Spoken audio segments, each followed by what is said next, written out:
아이에게는 부모가 없었습니다. 대신 고모부라는 이름의 사람이 있었죠. 그는 말했습니다. 내가 걷어준다. 하지만 정부에서 나오는 아이목 수당은 전부 자기 통장으로 들어갔습니다. 아이의 옷은 계절이 바뀌어도 그대로였고 밥은 배고픈 건 습관이야라는 말로 끝이었습니다. 아이는 매일 생각했습니다. 여기서 나가고 싶다. 그런데 어느 날 아이가 가장 무서워하던 여자, 김 여사가 빵 봉지를 내밀었습니다. 이건 내 거야. 아이는 그때 처음 알았습니다. 도망쳐야 할 사람은 고모부였다는 걸. 사람들은 고모부 경수를 법 없이도 살 성인군자라 불렀습니다. 제 피부치도 아닌 사고로 부모를 잃은 조카 진영이를 거둬 키우는 모습이 눈물겹다는 이유였죠.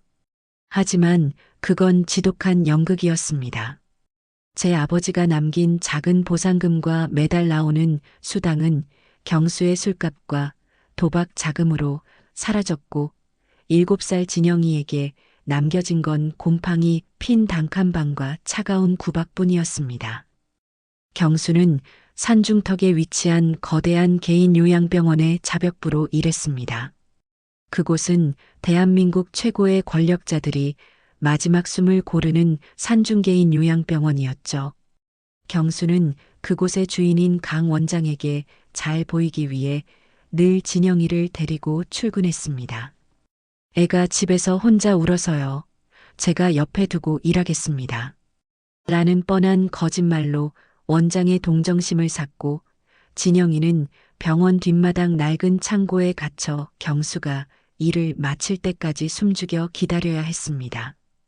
어느 날이었습니다. 그날따라 경수의 도박빚 독촉이 심해졌고 신경이 날카로워진 그는 진영이의 가슴팍을 거칠게 밀치며 경고했습니다. 오늘 강 원장님 전용 리무진 닦는 날이야. 손자국 하나라도 남기면 그날로 넌 내 손에 죽는 줄 알아. 알았어? 진영이는 겁에 질려 고개를 끄덕였습니다. 낡은 작업복을 입은 경수는 원장 앞에서는 허리를 90도로 꺾으며 비굴한 웃음을 지었지만 원장이 사라지면 진영이의 뺨을 툭툭 치며 울분을 토해냈습니다. 진영이는 배가 너무 고팠습니다. 어제 점심 이후로 물 한 모금 마시지 못한 아이는 병원 사택 근처를 서성이다 낯선 풍경을 목격했습니다. 사택 마당 한가운데 10년 전 의료사고로 죽은 딸이 생전에 그토록 아꼈다는 노견 한 마리가 누워 있었습니다. 강 원장은 죽은 딸을 대신해 그 개를 딸의 분신이라 부르며 금이야 오기야 키웠고 그 개를 위해 전담수의사까지 붙일 정도였죠. 그런데 진영이의 눈에 이상한 것이 보였습니다. 늙어 힘없이 누워있는 개의 목줄 근처 그리고 귀 뒷부분에 시퍼렇게 멍이 든 것 같은 자국과 끈적한 이물질이 묻어 있었던 겁니다. 진영이는 부모님이 살아계실 때 가르쳐 주셨던 말이 떠올랐습니다. 아픈 생명은 소리를 내지 못할 때가 더 많단다. 그때는 눈을 맞추고 먼저 손을 내밀어야 해. 진영이는 무서웠지만 자신처럼 소리내어 울지도 못하고 웅크려 있는 개에게 다가갔습니다. 그리고 경수가 그토록 엄포를 놓았던 강 원장이 세상에서 가장 아끼는 그 개의 목줄을 풀어버리려 손을 뻗었습니다. 바로 그 순간 병원 복도 저 멀리서 강 원장의 차갑고도 묵직한 구두 소리가 들려왔습니다. 경수는 멀리서 그 광경을 보고 사색이 되어 달려왔습니다. 이 미친놈이 지금 무슨 짓을 하는 거야? 경수의 고함보다 더 무서운 건 곧 닥쳐올 강 원장의 불호령이었습니다. 진영이가 만진 건 단순한 개가 아니었습니다. 10년 전 딸을 잃고 미쳐버릴 것 같은 슬픔을 억누르며 살아온 원장의 유일한 유산이었으니까요. 진영이는 떨리는 손으로 개의 목덜미를 움켜쥐었습니다. 주변 사람들은 모두 비명을 질렀습니다. 아이가 개를 죽이려 한다. 원장님의 보물을 건드렸다. 하지만 진영이는 도망치지 않았습니다. 아이의 작은 손에 들린 것은 경수가 작업용으로 쓰던 날카로운 커터칼이었습니다. 아이는 그 칼끝을 개의 목을 향해 가져갔습니다. 강 원장의 눈이 뒤집혔고 경수는 제 목숨줄이 끊길까봐 진영이의 머리채를 잡으려 달려들었습니다. 과연 진영이는 왜 그 귀한 개의 목에 칼을 들이댄 것일까요? 이야기는 이제부터 시작되는 지옥 같은 사연의 전초전일 뿐이었습니다. 본격적인 사연 시작 전에 구독, 좋아요 꼭 눌러주세요. 강 원장의 분노는 정원의 공기마저 얼려버릴 기세였습니다. 10년 전 수술대 위에서 차갑게 식어버린 딸을 지키지 못했다는 부채감은 그를 괴물로 만들었습니다. 딸이 남긴 마지막 선물인 노견별이는 그에게 단순한 동물이 아니라 딸의 숨결이 머무는 유일한 성역이었죠.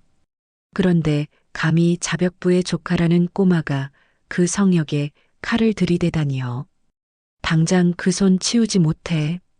강 원장의 호통에 경수는 바닥에 머리를 찌우며 빌기 시작했습니다. 원장님, 제 잘못입니다.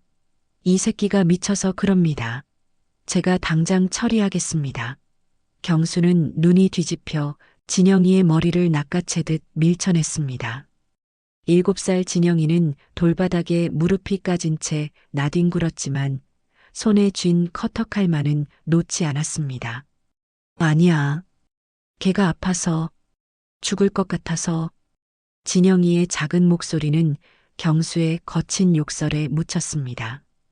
경수는 강 원장에게 잘 보이기 위해 진영이의 등을 발로 걷어차려 했습니다. 바로 그 순간 뒤에서 지켜보던 원장의 아내 김 여사가 경수의 앞을 가로막았습니다. 김 여사는 평소 남편의 서슬 퍼런 위세에 눌려 그림자처럼 지내던 사람이었지만 이상하게도 그날 진영이의 눈빛에서 형용할 수 없는 슬픔을 읽었습니다. 잠깐만요.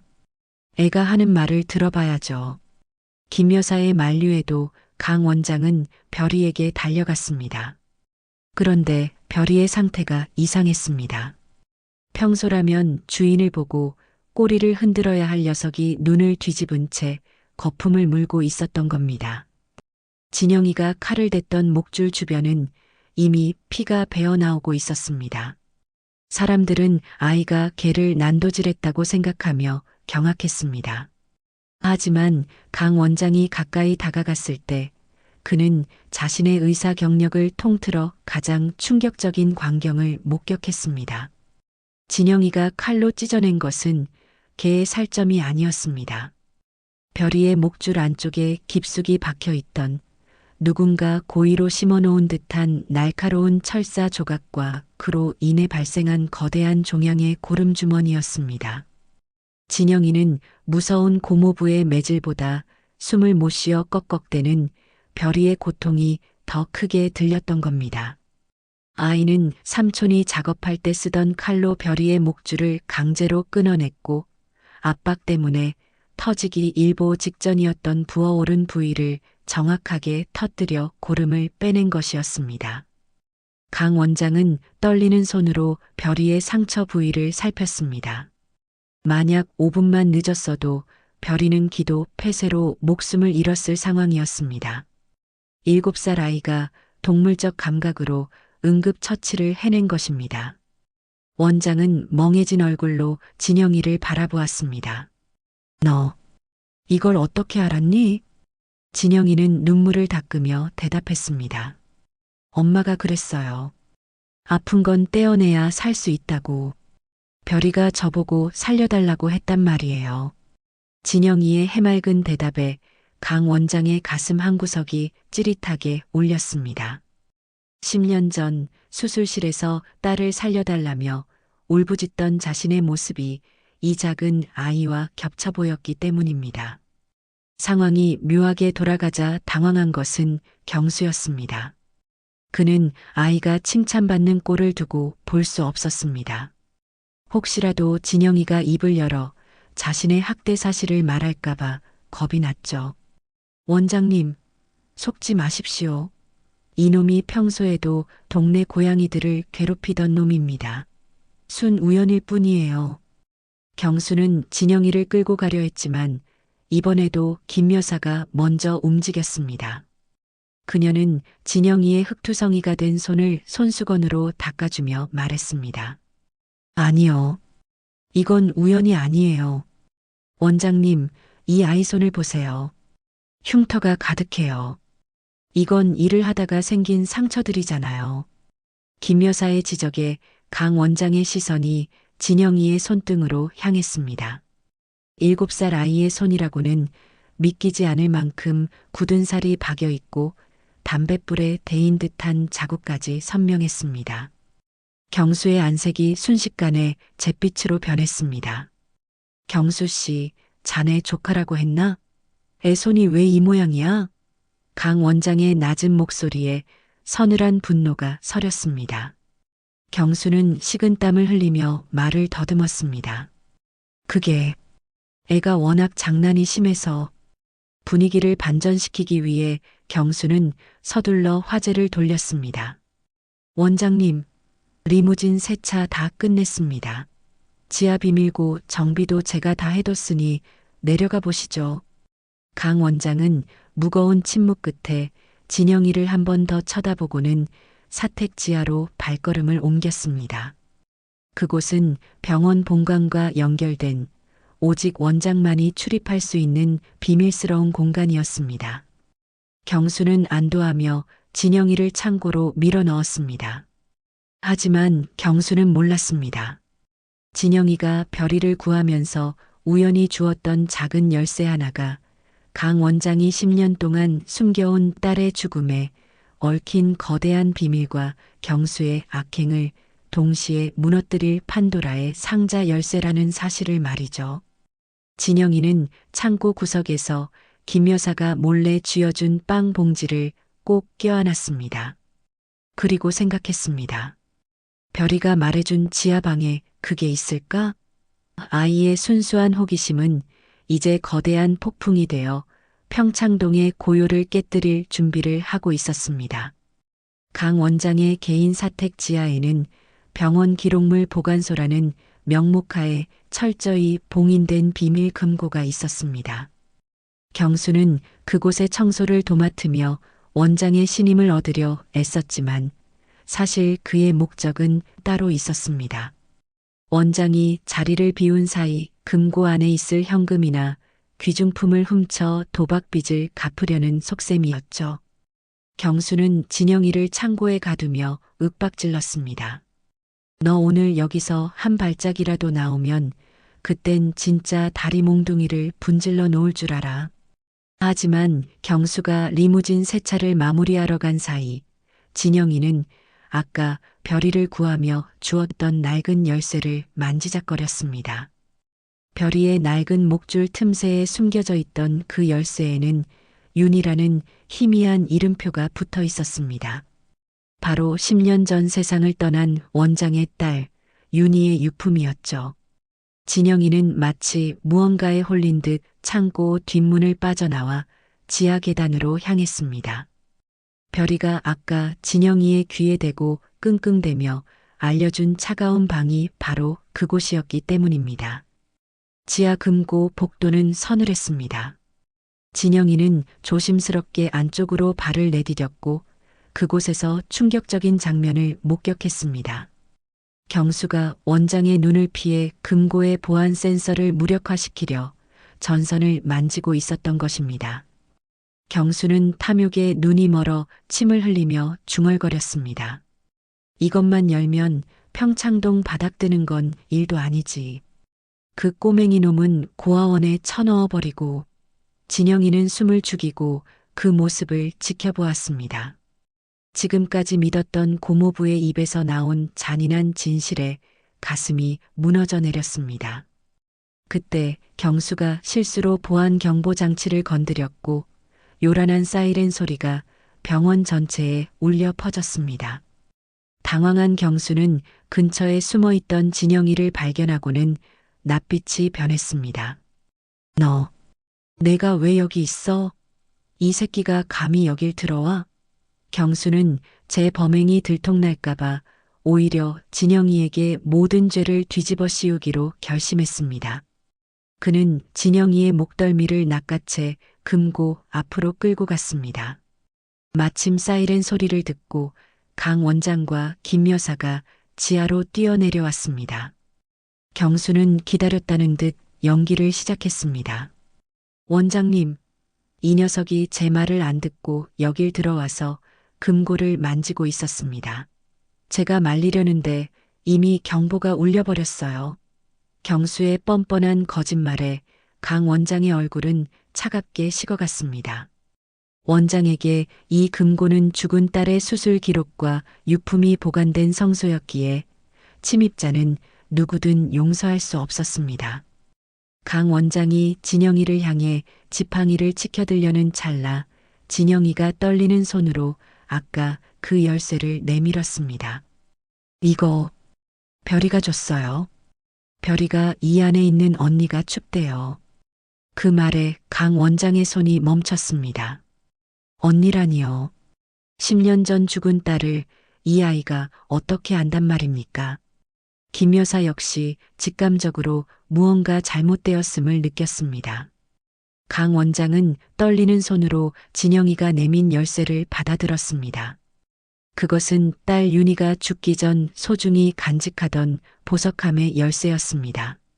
원장이 금고를 열자 그 안에는 돈이 아닌 바래진 수술 기록지와 낡은 인형 하나가 놓여 있었습니다. 그런데 그 기록지를 살펴보던 강 원장의 눈동자가 경악으로 물들었습니다. 기록지 뒷면에 당시 병원 자벽부였던 경수의 이름이 적힌 메모가 붙어 있었기 때문입니다. 10년 전 수술 장비의 위생 상태를 관리해야 했던 경수가 도박 자금을 마련하기 위해 고가의 소독약품을 빼돌려 팔아치웠고 그로 인한 감염증 때문에 원장의 딸이 사망했다는 진실이 적혀 있었습니다. 당시엔 단순 의료사고로 덮였던 사건의 실체가 죽은 딸이 아끼던 게 별이와 7살 소년 진영이를 통해 10년 만에 세상 밖으로 나오게 된 것입니다. 경수는 안색이 창백해졌습니다. 그건 오해입니다, 원장님. 저는 모르는 일이에요. 하지만 강 원장의 분노는 이미 폭발했습니다. 그는 경수의 멱살을 잡고 포효했습니다. 내 딸을 죽인 게 겨우 너 같은 놈 때문이었다고? 바로 그때 김 여사가 진영이를 품에 안으며 외쳤습니다. 원장님, 이 아이의 눈을 보세요. 우리 윤희가 마지막으로 수술실 들어가기 전 지었던 그 눈빛이랑 똑같아요. 이 아이가 아니었으면 당신은 평생 당신 딸을 죽인 원수를 은인으로 알고 살았을 거라고요. 지하 금고의 차가운 공기 속에서 진실이 밝혀진 순간 경수는 구석으로 몰렸습니다. 하지만 악마는 쉽게 물러나지 않았습니다. 경수는 갑자기 주머니에서 호신용 스프레이를 꺼내 원장의 눈에 뿌리고는 진영이를 인질로 잡아 리무진이 주차된 지상으로 도망치기 시작했습니다. 다 오지 마. 한 발짝만 더 오면 이 애는 진짜 죽어. 평창동 대저택의 비극적인 추격전이 시작되었습니다. 지하 금고에서 지상으로 이어진 계단 위로 경수의 거친 숨소리가 울려 퍼졌습니다. 그는 이미 이성을 잃은 짐승과 같았습니다. 한 손에는 진영이의 가느다란 목을 움켜쥐고 다른 한 손으로는 탈취한 원장의 리무진 키를 꽉 쥐고 있었습니다. 비켜. 다 비키라고. 안 그러면 이 새끼 목뼈를 그 자리에서 가루로 만들어버릴 테니까. 경수의 포효에 병원 가드들도 선뜻 다가서지 못했습니다. 강 원장은 김 여사의 부축을 받으며 지상으로 올라왔습니다. 눈앞에는 10년 전 딸을 잃었던 그날처럼 비가 쏟아지고 있었습니다. 강 원장의 전용 리무진이 빗줄기를 뚫고 거칠게 시동을 걸었습니다. 경수는 진영이를 뒷좌석에 짐짝처럼 던져넣고는 운전석에 올라탔습니다. 이게 다 너 때문이야. 이 재수 없는 새끼야. 가만히 있었으면 나중에 고아원이라도 보내줬을 텐데. 경수의 악에 바친 욕설이 차 안을 가득 메웠습니다. 리무진이 병원 정문을 박차고 평창동 가파른 언덕길을 질주하기 시작했습니다. 빗길에 미끄러지는 타이어 소리가 비명처럼 들렸습니다. 뒷좌석에 처박힌 진영이는 온몸이 떨렸지만 이상하게도 눈물은 나지 않았습니다. 오히려 차창 밖으로 점점 멀어지는 김 여사의 절박한 얼굴을 보며 진영이는 생각했습니다. 저 아줌마가 나한테 준 빵, 아직 다 못 먹었는데. 그때였습니다. 경수가 앞만 보고 미친 듯이 핸들을 꺾던 순간 진영이의 눈에 리무진 대시보드 아래쪽으로 삐져나온 붉은 전선 뭉치가 보였습니다. 그것은 경수가 평소 원장의 차를 관리하며 조금씩 부품을 빼돌리거나 장난질을 쳐왔던 흔적이었습니다. 브레이크 유압 장치가 불안정하다는 걸 누구보다 잘 아는 건 바로 경수 자신이었지만 도망쳐야 한다는 강박이 그의 기억을 가려버린 것이었죠. 고모부, 차가 이상해요. 밑에서 타는 냄새가 나요. 진영이가 작게 속삭였습니다. 하지만 경수는 광기에 어린 눈으로 소리쳤습니다. 닥쳐. 내 놈이 뭘 안다고 그래. 이건 이 나라에서 제일 좋은 차야. 하지만 진영이의 말은 현실이 되었습니다. 급커브 구간에서 경수가 브레이크를 밟았지만 리무진은 속도를 줄이지 못한 채 가드레일을 향해 돌진했습니다. 이게 왜 이래? 경수의 얼굴이 순식간에 잿빛으로 변했습니다. 빗길에 수막 현상까지 겹치며 육중한 리무진은 통제력을 잃고 회전하기 시작했습니다. 그 순간 진영이는 본능적으로 몸을 웅크리며 김 여사가 챙겨준 빵 봉지를 가슴에 꼭 품었습니다. 살고 싶어? 나도 저 아줌마처럼 따뜻한 손을 가진 사람이 되고 싶어?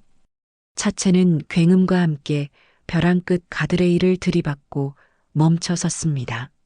엔진룸에서는 시커먼 연기가 피어올랐고 운전석의 경수는 에어백에 파묻힌 채 정신을 잃었습니다. 진영이는 깨진 뒷유리창 틈으로 간신히 몸을 빼냈습니다.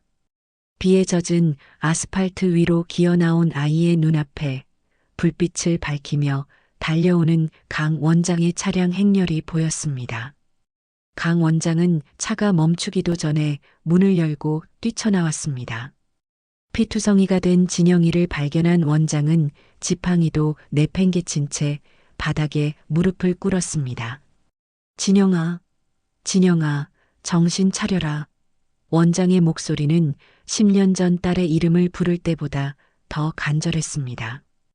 뒤따라온 김 여사는 진영이를 품에 안고 오열했습니다. 세상에 이 어린 것이. 미안하다. 우리가 너무 늦었어. 정신을 잃어가는 진영이의 손에는 여전히 낡은 빵 봉지가 들려 있었습니다. 그리고 그 봉지 틈새로 지하 금고에서 가져온 딸 윤희의 낡은 인형이 삐죽이 튀어나와 있었습니다. 강 원장은 그 인형을 보는 순간 심장이 멈추는 것 같은 충격을 받았습니다. 인형의 옷자락에는 딸이 생전에 수놓았던 글자가 선명했습니다. 아빠 사랑해. 강 원장은 그 자리에 주저앉아 빗물을 맞으며 목 놓아 울었습니다. 10년 동안 자신을 가둬왔던 어둠이 이 작은 아이의 희생과 용기로 인해 무너져 내리는 순간이었습니다. 한편 사고 차량에서 겨우 구출된 경수에게는 구급차 대신 경찰차의 수갑이 기다리고 있었습니다. 그의 탐욕이 만든 지옥은 이제 시작일 뿐이었습니다. 하지만 진영이의 호흡이 점점 가빠졌습니다. 아이의 여린 몸은 경수의 학대와 사고의 충격을 견디기엔 너무 지쳐 있었습니다. 강 원장은 아이를 직접 번쩍 들어 올리며 외쳤습니다. 병원으로 가자. 내 모든 걸 걸고서라도 이 아이는 살려야 한다. 이건 내 딸이 보낸 마지막 기회야. 빗속을 뚫고 병원으로 향하는 강 원장의 리무진 안에서 진영이는 아주 오랜만에 따뜻한 온기를 느끼며 잠들었습니다. 평창동 산자락에는 이제 비가 그치고 10년 만에 새로운 새벽이 밝아오려 하고 있었습니다. 산중계인 요양병원의 수술실 앞 10년 전과 똑같은 붉은색 수술 중 표시등이 켜졌습니다. 강 원장은 직접 수술복을 입고 손을 씻었습니다. 환자는 7살 진영이. 사고 당시의 외상보다 더 심각한 건 그동안 고모부 경수에게 당해온 만성적인 영양실조와 내부 장기의 손상이었습니다. 강 원장의 손이 미세하게 떨렸습니다. 10년 전 딸 윤희를 살리지 못하고 차갑게 식은 손을 잡았던 그 기억이 악몽처럼 되살아났기 때문입니다. 수술실 밖 복도에서 김 여사는 기도하며 자리를 지켰습니다. 그녀는 비서실장을 통해 경수의 뒤를 캤습니다. 그리고 속속들이 드러나는 추악한 진실에 몸서리쳤습니다. 경수는 진영이의 부모가 남긴 사망보험금 3억 원을 도박으로 탕진했고 그것도 모자라 아이의 이름으로 고리대금까지 빌려 쓰고 있었습니다. 아이의 몸 곳곳에 남은 담뱃불 자국과 멍은 경수가 돈이 떨어질 때마다 화풀이로 저지른 흔적이었습니다. 김 여사는 주먹을 꽉 쥐었습니다. 저런 짐승만도 못한 인간을 내버려 두지 않겠어. 수술실 안 진영이의 혈압이 급격히 떨어지며 경고음이 울렸습니다. 마취 전문의가 다급하게 외쳤습니다. 원장님, 어레스트 심정지입니다. 환자가 버티지 못합니다. 강 원장의 눈앞이 흐려졌습니다. 10년 전 딸의 심전도가 일직선이 되던 순간과 겹쳐 보였죠. 하지만 그때 원장의 뇌리에 진영이가 지하 금고에서 했던 말이 들려왔습니다. 언니가 춥대요. 별이가 살려달라고 했어요. 그건 환청이 아니라 진영이가 전해준 딸의 마지막 유언 같았습니다. 강 원장은 정신을 가다듬고 직접 심장 마사지를 시작했습니다. 진영아, 죽지 마라. 할아버지가 미안하다. 내가 우리 윤희의 원수를 갚아줬는데 내가 너를 보낼 수는 없다. 수십 번의 압박 끝에 기적처럼 B- 하는 규칙적인 심박음이 다시 들려오기 시작했습니다. 강 원장은 수술실 마스크 위로 뜨거운 눈물을 흘렸습니다. 10년 만에 처음으로 환자를 살려낸 의사로서의 희열이 아닌 한 아이의 생명을 지켜낸 인간으로서의 참회였습니다. 수술이 끝나고 진영이는 중환자실로 옮겨졌습니다. 강 원장은 수술복도 벗지 않은 채 진영이의 침대 곁을 지켰습니다. 그때 경찰 쪽에서 연락이 왔습니다. 사고 현장에서 발견된 경수의 소지품 중에 진영이의 부모가 남긴 마지막 유서가 발견되었다는 소식이었습니다. 유서에는 동생 경수야, 우리가 없더라도 진영이를 우리만큼 사랑해다오. 여기 진영이의 미래를 위해 남긴 통장이 있다는 글귀가 적혀 있었습니다. 경수는 그 통장을 가로채기 위해 누나와 자영의 죽음 뒤에 숨어 악마가 되었던 것입니다. 김 여사는 병실로 들어와 강 원장에게 말했습니다. 원장님, 경수는 이제 끝났어요. 횡령, 아동학대, 그리고 10년 전 사고 은폐까지 평생 감옥에서 썩게 될 거예요. 하지만 그보다 더 중요한 게 있어요. 그녀는 진영이의 여윈 손을 가리켰습니다. 이 아이 우리가 거둬야 해요. 이건 윤희가 우리에게 보내준 마지막 기회예요. 우리가 지은 죄를 갚으라고요. 강 원장은 말없이 고개를 끄덕였습니다. 그는 진영이의 머리맡에 딸 윤희의 낡은 인형을 놓아주었습니다. 10년 동안 증오와 슬픔으로 가득 찼던 이 병원이 처음으로 따뜻한 온기로 채워지는 순간이었습니다. 이제 남은 것은 아이가 깨어나는 것, 그리고 이 모든 고통을 준 악당들에게 법의 심판 그 이상의 대가를 치르게 하는 것이었습니다. 한 달 뒤 법정의 문이 열렸습니다. 휠체어를 탄 채 초췌한 모습으로 나타난 경수는 끝까지 억울함을 호소했습니다. 전 조카를 사랑했습니다. 그날 사고도 아이를 구하려다 벌어진 일입니다. 하지만 그의 비굴한 변명은 김 여사가 제출한 증거물 앞에 무력해졌습니다. 경수가 도박빚을 갚기 위해 진영이의 수당을 가로챈 내역, 아이를 지하 창고에 가두고 학대했던 CCTV 영상, 그리고 결정적으로 10년 전 약품을 빼돌려 원장의 딸을 죽게 했던 장부가 세상에 공개되었습니다. 경수는 징역 20년이라는 중형을 선고받으며 법정 바닥에 주저앉아 절규했습니다. 이건 무효야. 그 꼬맹이 새끼가 나타나기 전까지 난 완벽했다고. 같은 시각 산중개인 요양병원의 분위기는 완전히 바뀌어 있었습니다. 차갑고 위압적이었던 강 원장의 집무실은 이제 동화책과 장난감으로 가득 찼습니다. 강 원장은 병원 이사장 자리를 내려놓고 그 비용을 모두 출연해 유니마이너스 진영 아동 희생보호재단을 설립했습니다.